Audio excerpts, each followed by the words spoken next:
मुझे याद है कि मैं कैसे उस झुग्गी वाले घर में रहती थी और सुबह 4 बजे बिना कुछ खाए निकल जाती थी। जब 14 साल की थी तभी से मैंने सोच लिया था कि मुझे उड़ना है। बहुत सारे एम्बैरेसिंग मोमेंट्स हुए, बहुत सारे लोगों ने मजाक बनाया, कैसे आऊंगी कैसे नहीं आऊंगी, कहाँ जाकर आऊंगी, कुछ नहीं पता था। इतने साल से जो मैं 1 साल और उस हवाई जहाज को देख के कर रही थी, आज वो दिन मेरे पास था और मैं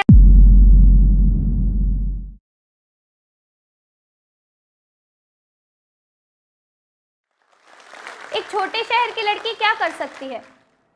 खाना बना सकती है, घर संभाल सकती है या फिर शादी करके अपने पति का ख्याल रख सकती है। पर मैंने कुछ बड़ा किया है और इतना बड़ा कि मुझे खुद पे भी विश्वास नहीं होता कि मैं ये कर चुकी हूँ। तो मेरी कहानी की शुरुआत करें तो ये शुरू होती है सहारनपुर के एक छोटे से घर से, जहाँ मेरे पिताजी एक ऑटो रिक्शा ड्राइवर है और मेरी मम्मा घर संभालती है। तो मैं इस कहानी को बताते हुए बताना चाहूँगी कि मैं उड़ना चाहती थी शुरू से। जब 14 साल की थी तभी से मैंने सोच लिया था कि मुझे उड़ना है। जब भी मेरे घर के सामने से एक हवाई जहाज़ जाता था तो ऊपर जाकर उसे देखकर कहती थी कि बस 1 साल और मैं भी वहाँ पर आ जाऊँगी। कैसे आऊँगी कैसे नहीं आऊँगी, कहाँ जाकर आऊँगी, कुछ नहीं पता था, पर पता था कि उड़ना है। मुझसे जब लोग पूछते थे कि तुझे करना क्या है तो बोलती थी एयर होस्टेस बनना है, पर बनना कैसे है कुछ नहीं पता था, होता क्या है ये तक नहीं पता था। वहाँ के लोग मुझसे पूछते थे कि एक एयर होस्टेस होता क्या है, मुझे भी नहीं पता था। उन्हें सिर्फ एक ही जवाब देती थी कि मुझे नहीं पता, पर टीवी में देखा है जो 2 द्वार आगे 2 द्वार पीछे करती है वो एक एयर होस्टेस होती है, मुझे एयर होस्टेस बनना है। उतने में मेरे पिताजी को जब मैंने बताया कि मुझे एक एयर होस्टेस बनना है, उनको भी कोई आइडिया नहीं था कि एयरपोर्ट्स कैसे होते हैं कैसे नहीं होते, वहाँ पे कौन लोग आते हैं, किसी को नहीं पता था। उन्होंने कुछ लोगों से पूछा तो सहारनपुर में भी किसी को अंदाज़ा नहीं है कि एक एयरपोर्ट कैसा दिखता है, वहाँ के लोग कैसे होते हैं, कुछ नहीं पता था किसी को। तो उन्होंने कुछ मनगढ़ंत बातें उन्हें बताई कि ये फील्ड अच्छी नहीं है, इस फील्ड में शोषण होता है और इस फील्ड में प्रमोशन के लिए बहुत कुछ करना पड़ता है, और ये बातें उनके मन में घर घर गई। उन्होंने मुझे कहा कि बेटा तू कुछ भी कर ले, पर मैं इस फील्ड में तुझे नहीं भेज सकता जिस फील्ड के बारे में मुझे कुछ पता ही ना हो। पर मैंने भी सोच रखा था कि मुझे यही करना है, मुझे उड़ना है। मेरे पिताजी को मैंने हमेशा सड़कें नापते हुए देखा था और मुझे लगता था कि अब मैं ये चीज़ तो नहीं कर सकती, मुझे इन्हें रोकना है और मुझे इन्हें एक ऐसी जगह बिठाना है जहाँ पर ये इज्जत के साथ कह सके कि हाँ मैंने वो चीज़ हासिल करी है लाइफ ज़िंदगी में। इतनी मेहनत करने के बाद आज मैं एक ऐसी जगह बैठा हूँ, कुछ ऐसे लोगों के साथ बैठा हूँ जिनको मैं कभी एयरपोर्ट छोड़ के आया करता था। तो मैंने अपनी मम्मा को बोला कि आप मेरा थोड़ा सा साथ दो और मुझे खुद के कदमों पर विश्वास है कि अपनी मंजिल ज़रूर पा के रहेंगे। तो जब मुझे पता चला कि एयर होस्टेस बनने के लिए इंटरव्यू देने दिल्ली जाना पड़ता है, तो मुझे ऐसा हुआ कि ठीक है दिल्ली तक मैं चली जाऊँगी, पर कुछ ऐसा हुआ कि मेरे इंटरव्यूज़ मेरे बोर्ड एग्ज़ाम से क्लैश हो रहे थे। यहीं मेरे बोर्ड एग्ज़ाम्स थे और उसी दिन मेरा इंटरव्यू था। अब ना मैं बोर्ड्स छोड़ सकती थी ना ही मैं इंटरव्यू छोड़ सकती थी, दोनों मेरे लिए बहुत ज़रूरी थे और बहुत इंपॉर्टेंट थे। इतने साल से जो मैं 1 साल और उस हवाई जहाज़ को देख के कर रही थी, आज वो दिन मेरे पास था और मैं उसे छोड़ना नहीं चाहती थी। तो मैं सुबह ही अपने बैग में किसी से शर्ट, किसी से स्कर्ट, किसी से ब्लेज़र मांग कर निकल गई कि मैं अपना बोर्ड जल्दी से जल्दी ख़त्म करने के बाद दिल्ली की ट्रेन में बैठकर निकल जाऊंगी। वही मैंने वैसा ही किया। 12 बजे तक अपना बोर्ड निपटा के मैं दिल्ली की ट्रेन में बैठ गई। कुछ 5 घंटे के बाद मैं दिल्ली उतरी। वहाँ उतरने के बाद मुझे किसी ने बताया कि इंटरव्यू इस जगह पर हो रहे हैं, मुझे वहाँ जाना पड़ेगा। मैं निकल गई मेरी माँ के साथ वहाँ पर और मैंने देखा कि कुछ 1600 लोग वहाँ पर थे और उन्हें देखने के बाद मेरा हौसला थोड़ा सा डगमगा गया था, क्योंकि वो लोग इतने ज़्यादा हाई फाई लग रहे थे देखने में कि मुझे नहीं लग रहा था कि मैं उनके बराबर भी खड़ी हो सकती हूँ। और मुझे ऐसा लगा कि यहाँ तक आने के बाद अब मैं वापस कैसे जाऊँगी, किस मुंह से जाऊँगी कि मैं बोल कर आई थी कि मैं करके ही कुछ आऊँगी। और मैंने सोच लिया कि अभी मैं आगे कुछ ना कुछ तो करना है और मेरा इंटरव्यू शुरू हुआ और पहला इंटरव्यू क्लियर हो गया। वो इंटरव्यू क्लियर होने के बाद जो मुझे कॉन्फिडेंस आया कि अब मैं कर सकती हूँ, आगे कुछ भी आ जाए मुझे करना है तो करना है। उसके बाद पता चला कि 5 दिन और इंटरव्यू के लिए मुझे रोज़ दिल्ली आना पड़ेगा, 5 इंटरव्यू क्लियर करने पड़ेंगे, उसके बाद ही मैं कुछ आगे सोच पाऊँगी। तो मैंने सोच लिया था कि अब मुझे आगे करना है तो मुझे वापस अभी घर जाना पड़ेगा, उसके बाद अगले दिन फिर से दिल्ली आना है। तो मैंने वही चीज़ फिर से करी। मैं घर गई, अपने बोर्ड्स फिर से करे। बोर्ड्स देने के बाद मैं ट्रेन में बैठी, स्कूल ड्रेस में ट्रेन में बैठी, और इंटरव्यू के दिन इंटरव्यू की जगह पर जाकर मैंने वापस से कपड़े चेंज करे, इंटरव्यू दिया। और पता चला कि 1600 लोग में से वहाँ हम 13 बच्चे थे जो सिलेक्ट हुए थे आगे के राउंड्स के लिए। वो खुशी मैं बयां भी नहीं कर सकती कि उसमें कैसा लग रहा था कि 1600 लोगों को पीछे छोड़ के, जो ना जाने कितने बड़े बड़े शहरों से, कितने अच्छे अच्छे घरों से आए थे, हम उन 1600 लोगों को छोड़कर हम 13 लोग सिलेक्ट हुए थे। मुझे क्या लगता है कि हौसला एक बहुत बड़ी चीज़ होती है। आप सबको खुद पे विश्वास होना चाहिए। मैंने क्या किया, 1600 लड़कियों को पीछे छोड़ के सहारनपुर के एक छोटे से घर से निकल के मैं उन 13 लड़कियों में सिलेक्ट हुई थी। तो मैंने खुद पे विश्वास किया था, मुझे भरोसा था खुद पे कि मैं कर सकती हूँ, और अगर मैं कर सकती हूँ तो मुझे से कई लड़कियाँ कर सकती हैं। आपको बस खुद पे विश्वास रखना है। खुद पे अगर विश्वास है तो आप किसी भी चीज़ को कर सकते हैं, कोई भी मंजिल आपके लिए आसान हो सकती है। तो मुझे ऐसा लगा कि अब मैंने 1600 लड़कियों को पीछे छोड़ दिया, मैं 13 लड़कियों में सिलेक्ट हो गई हूँ, अब मैं शायद एयर होस्टेस बन जाऊँगी, ये मंजिल बहुत आसान हो गई है। पर मुझे पता चला कि जैसा हम सोचते हैं वैसा हमेशा होता नहीं है।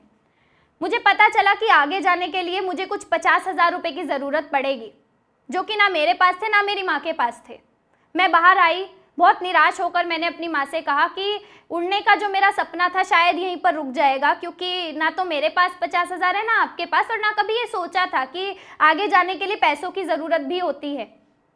तो पता चला, मेरी माँ ने मुझे बोला कि बेटा जब तूने उड़ने का ठान लिया है, अब आसमान के कद को मत देख, अब तू अपना विश्वास वैसा ही रख। जहां हम इतनी दूर किराया खर्च के 5 दिन आए हैं, वैसे ही हम इतनी दूर भी जाएंगे।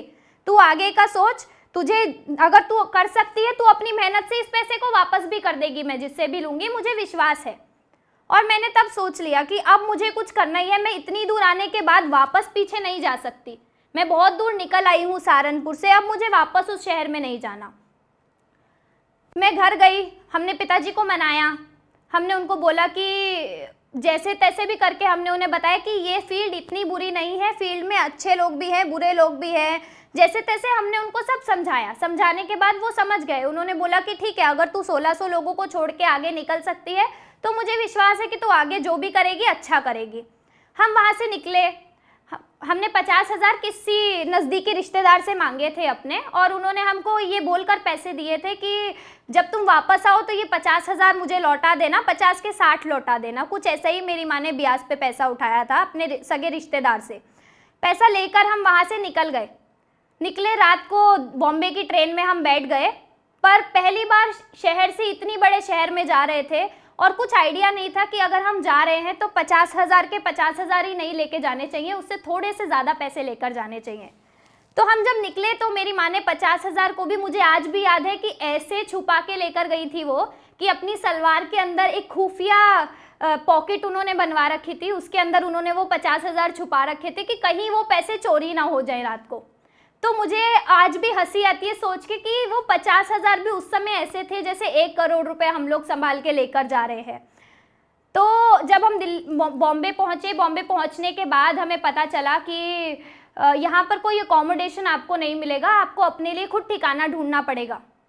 और बॉम्बे में घर ढूंढना जैसे भगवान को ढूंढने के बराबर है। हमने अपनी तलाश शुरू करी और जाके एक छोटा सा घर हमें मिला, और हमें ऐसा ही लगा कि सहारनपुर में किराया हद से हद 2,000-3,000 तक होता है, इससे ऊपर जाता ही नहीं। तो हमें ऐसा लगा कि किराया इतना ही होगा। हम गए, हमने पूछा कि किराया कितना होगा, उसने हमें बताया कि किराया 9,000 रुपये है, और उस समय हमारे पास सिर्फ 50,000 रुपये थे। मेरी माँ ने मुझे बोला कि बेटा 50,000 अगर मैं यहाँ पर 9,000 दे दूँगी तो तू ट्रेनिंग में क्या देगी, और वापस जाना इतना आसान नहीं है। अगर इतना आसान वापस जाना होता तो मैं वापस जाके जैसे तैसे करके ले आती, और मुंबई में हमारा कोई है नहीं। जैसे तैसे हमें उस समय के लिए हमने 9,000 उसको दिए, और मैं अगले दिन अपनी ट्रेनिंग पर गई। वहाँ जाने के बाद मैंने उनसे रिक्वेस्ट करी कि मैं बाकी के पैसे आपको बाद में दे दूँगी, ऐसे ऐसे मेरी कंडीशन है, और वो समझ भी गए। ऐसे ही करते करते लोकल्स के धक्के खा के, बसेस के धक्के खा के मेरे 3 महीने कुछ बॉम्बे में निकल गए, और मुझे लगा चलो सफ़र ख़त्म हुआ, अब मुझे मेरे पंख मिल जाएंगे, मैं उड़ सकूँगी। पर पता चला कि कुछ टेक्निकल प्रॉब्लम की वजह से ट्रेनिंग 15 दिन के लिए और एक्सटेंड हो गई है, और 15 दिन के लिए सर छुपाने के लिए छत नहीं थी, क्योंकि घर सिर्फ 3 महीने के लिए लिया था और ओनर ने मुझे कह दिया था कि अगर आपको आगे रहना है तो आपको और रेंट देना पड़ेगा, जो कि मेरे पास नहीं था। मेरे पास उस समय पैसे नहीं थे रेंट देने के, और उसने मुझे कहा कि मैंने नया किराएदार ढूंढ लिया है, आप घर खाली कर दीजिए। उस समय बॉम्बे में मुझे छत नहीं थी मेरे सर पे, और मेरे पास कुछ ऑप्शन नहीं था कि मैं अब कहाँ जाऊँ। तो मैंने कुछ सोचा कि अब मैं वापस तो जाऊंगी नहीं, मैंने 3 महीने जैसे तैसे काटे हैं, मुझे आगे भी सफ़र पूरा करना है, ये 15 दिन ही बचे हैं, इतनी सी मंजिल मेरी बची है, मुझे इसे पूरा करना है। मैंने अपने घर पे फ़ोन लगाया, मेरे घर के सामने कुछ लोग रहते हैं, मैंने उनको बोला कि आपके कुछ रिश्तेदार बॉम्बे में रहते थे, मैंने एक बार सुना था, तो क्या मैं उनके घर रह सकती हूँ 15 दिन के लिए। उन्होंने मुझे बताया कि वो बॉम्बे नहीं, पनवेल में रहते हैं, जो कि बॉम्बे से 3.5 घंटे दूर है। उस समय मैंने सोचा कि मेरे पास और कोई ऑप्शन है भी नहीं, तो मैंने कहा ठीक है, मैं पनवेल में रह लूँगी, आप मुझे बस उनका एड्रेस दे दीजिए, मैं जा रही हूँ। मैंने उसी समय अपने दोनों बैग पैक करे, नीचे उतरी, स्टेशन तक गई और लोकल में बैठ गई। कुछ 10:30 बजे रात को मैं पनवेल में उतरी। वहाँ उतरने के बाद पता चला कि वो एक झुग्गी में रहते हैं, कुछ ऐसे घास फूस से बना हुआ घर होता है, उसमें रहते हैं। और उन्होंने मुझे कहा कि बेटा देख, हमारे पास यही है सर ढकने के लिए, अगर तुझे रहना है तो इसी में रह सकती है। और मेरे पास कुछ ऑप्शन नहीं था और मुझे कोई छत दे रहा था, इससे बड़ी बात मेरे लिए और कुछ नहीं हो सकती थी। तो मैंने उनकी बात मानी, मैं 15 दिन वहाँ पर रही और कुछ ऐसे दिन कटे उन 15 दिनों में जो मैं यहाँ बयां भी नहीं कर सकती। कुछ ऐसा कि एक दिन खाना खाया, 3 दिन भूखे पेट सो गए, क्योंकि सुबह 4 बजे निकलती थी मैं और कुछ ऐसे 7:30 बजे पहुँचती थी ट्रेनिंग के लिए। ट्रेनिंग के बाद ट्रेनिंग ख़त्म करते ही 7 बजे लोकल ट्रेन में बैठकर 10:30 बजे रात को पनवेल वापस आना, फिर अगले दिन ट्रेनिंग के लिए पढ़ना, इतना आसान नहीं था। 15 दिन मेरे जैसे तैसे कट गए। उसके बाद मुझे पता चला कि फाइनली मैं एक एयर होस्टेस, एक क्रू का टाइटल मुझे मिल रहा था, और वो खुशी मैं बता नहीं सकती कि जब मुझे मेरे पंख मिले वो कैसी खुशी थी। एक एयर होस्टेस, मेरा नाम लिखा गया, एक सर्टिफिकेट मुझे मिला जिसमें लिखा था भावना खन्ना एयर होस्टेस। तो जब मुझे पता चला, मैंने घर पे बताया, मेरे पिताजी बहुत खुश हुए और उन्होंने सबको बताया कि मेरी बेटी हवाई जहाज में उड़ रही है। कोई भी प्लेन मेरे घर से निकलता था और मेरे पिताजी को लगता था उसमें मैं ही बैठी हुई हूँ। वो एकदम से बाहर आकर देखते थे और उनको लगता था कि मैं बैठी हूँ। इस सफ़र के बाद सक्सेस तो हासिल कर ही ली थी, ये तो पता था, पर एम्बैरेसमेंट्स जो साथ में उस सक्सेस के आई, वो बाद में पता चला कि फील्ड तो ऐसी चुन ली कि चलो ठीक है उड़ना है, पर इस फील्ड के बाद जो कठिनाइयाँ आई इस फील्ड को एक्सेप्ट करने में, वो थोड़ी सी मुश्किल थी। जाना, यहाँ से होटल्स में जाना, होटल्स में जाने के बाद जो थोड़े से एम्बैरेसिंग मोमेंट्स थे कि नींबू पानी आया तो उससे हाथ धोना है या उसको पीना है, नहीं पता था। टेबल मैनर्स नहीं थे कि नाइफ से काटते हैं और फोक से खाते हैं। उसके बाद 15 दिन तक तो मैंने यही नहीं किया कि मैं नीचे जाके टेबल पे कुछ खाऊं, होटल से ऊपर ही मंगाती थी, ऊपर ही खाती थी। बहुत सारे एम्बैरेसिंग मोमेंट्स हुए, बहुत सारे लोगों ने मजाक बनाया, पर आज इस चीज़ की खुशी है कि मैं जहाँ भी हूँ एक अच्छे पद पर हूँ, अपने पिताजी को गर्व फील कराती हूँ। जिस ऑटो में वो बैठते थे अब वो ऑटो से कार पे आ गए, कार से अब वो प्लेन पे आ गए, तो बहुत अच्छा लगता है कि चलो एक बेटी होकर भी एक बेटे से अच्छा कुछ तो मैंने करा है। आखिरी में आप सबसे बस एक ही बात कहना चाहूँगी कि यदि आपके अंदर हौसला है, वो अच्छी बात है कि आप में हौसला है, मगर हौसले के साथ साथ अगर आप में मेहनत भी है, आपकी जो भी आपको कुछ करना है उसके लिए जुनून, उसके लिए मेहनत आपके अंदर है, तो कोई भी मंजिल आसान हो सकती है। मुझे याद है कि मैं कैसे उस झुग्गी वाले घर में रहती थी और सुबह 4 बजे बिना कुछ खाए निकल जाती थी। 3-3 दिन भूखे पेट सोना आसान नहीं होता, पर मुझे पता था कि मुझे ये करना है और उसके लिए मुझे मेहनत करनी थी, इसीलिए मैंने वो मेहनत करी। तो मुझे ऐसा लगता है कि अगर आप मेहनत करें, आपके अंदर वो हौसला है, उसके साथ आपने मेहनत भी करी, तो कुछ भी आप कर सकते हैं लाइफ में। मैं कर सकती हूँ, कोई भी कर सकता है। और मुझे ऐसा लगता है कि कुछ भी मुश्किल नहीं होता। शुरू में हर चीज़ मुश्किल लगती है, लेकिन उसे पाने के लिए अगर आप मेहनत करते जाओ तो सारे धागे खुलने लगते हैं। तो कहते हैं ना, रोटी उसी को मिलनी चाहिए जिसे उसकी भूख हो। तो बस वो भूख अपने अंदर जगाइए, अपना हौसला, अपनी मेहनत करते जाइए और उसके बाद आप कुछ भी हासिल कर सकते हैं। Thank you. इस वीडियो के बारे में अपनी राय नीचे कमेंट सेक्शन में हमें बताएं और अपने दोस्तों के साथ ये वीडियो शेयर करना ना भूलें।